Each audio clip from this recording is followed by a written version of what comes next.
Hello students. आज का हमारा टॉपिक है factors affecting the hydrophytes in aquatic environment. कि जो एक्वेटिक एनवायरनमेंट होता है जिसमें हाइड्रोफाइट्स ग्रो करते हैं, ऐसे क्या क्या फैक्टर्स होते हैं जिनके कारण हाइड्रोफाइट्स प्लांट अफेक्ट होते हैं। जलोद्भिद पादपों को प्रभावित करने वाले कारक। तो सबसे पहले इसमें हम देखते हैं कि जल में उपस्थित पादपों का जीवन जल में उपस्थित विभिन्न कारकों पर निर्भर करता है। कि कुछ फैक्टर्स पाए जाएंगे जिसके ऊपर उनकी लाइफ डिपेंड करती है।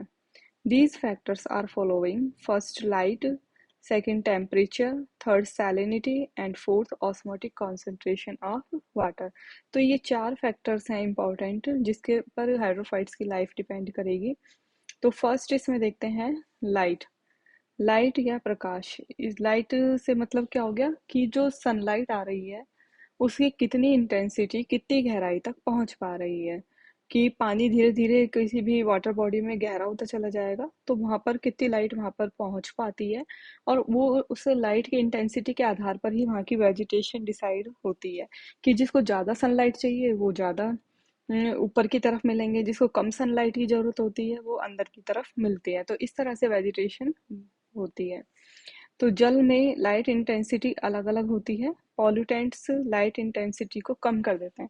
तो लाइट इंटेंसिटी एक तो जो बिल्कुल साफ पानी होगा उसमें भी अलग अलग हो जाएगी, लेकिन क्या होता है पानी में पॉल्यूटेंट्स भी पाए जाते हैं जिसके कारण लाइट इंटेंसिटी कम हो जाती है। इसी तरह से जो फाइटोप्लैंक्टन जू प्लैंक्टन जो छोटे छोटे माइक्रो ऑर्गेनिज्म होते हैं ये भी इसमें पाए जाएंगे जो कि लाइट इंटेंसिटी को डिक्रीज कर देते हैं। ऐसे प्लांट जिनको ज़्यादा लाइट की आवश्यकता नहीं होती है, आवश्यकता होती है वो सरफेस पर ग्रो करेंगे, और जिनको ज़्यादा लाइट की ज़रूरत नहीं है वो अंदर की तरफ होते हैं। लेकिन क्या होता है जब पॉल्यूटेंट ज़्यादा हो जाता है पानी के अंदर तो वहाँ पे लाइट नहीं पहुँच पाती। लाइट नहीं पहुँचेगी तो क्या होगा, वहाँ की जो वेजिटेशन होती है वो अपने आप नष्ट होने लग जाती है। तो इस तरह से लाइट हाइड्रोफाइट्स की लाइफ को अफेक्ट करेगी।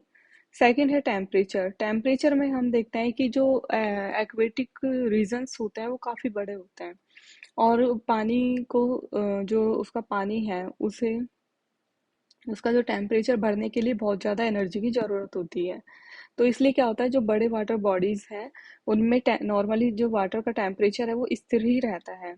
तो इसलिए जो जलीय पादपों की जो विभिन्न क्रियाएं जैसे ग्रोथ, रिप्रोडक्शन और पॉलिनेशन ये टेम्परेचर से ज़्यादा अफेक्टेड नहीं होती है। कि या तो टेम्परेचर बहुत ही ज़्यादा हो जाए या बहुत ही कम हो जाए तभी अफेक्ट होती है, लेकिन नॉर्मली अफेक्ट नहीं होगी। थर्ड है सैलिनिटी। सैलिनिटी क्या होती है कि पानी के अंदर कितनी लवणता है, कितने सॉल्ट उसमें पाए जाएंगे। लवणता में अंतर आने से ऑस्मोटिक प्रेशर चेंज हो जाता है और प्लांट पर इफेक्ट पड़ता है। नेक्स्ट है ऑस्मोटिक कॉन्सेंट्रेशन ऑफ वाटर। जल की परासरण सांद्रता। ऑस्मोटिक कॉन्सेंट्रेशन ऑफ वाटर में हम ये देखते हैं कि जो एक्वेटिक प्लांट्स हैं उनके ऑस्मोटिक कॉन्सेंट्रेशन बहुत कम होती है, क्योंकि उनके जो पूरी कंप्लीट सरफेस है प्लांट की वो खुद ही न्यूट्रिएंट्स का एब्जॉर्प्शन करती है, और साथ में जो गैसेस एक्सचेंज है वो भी पूरी सरफेस से हो रहा होता है।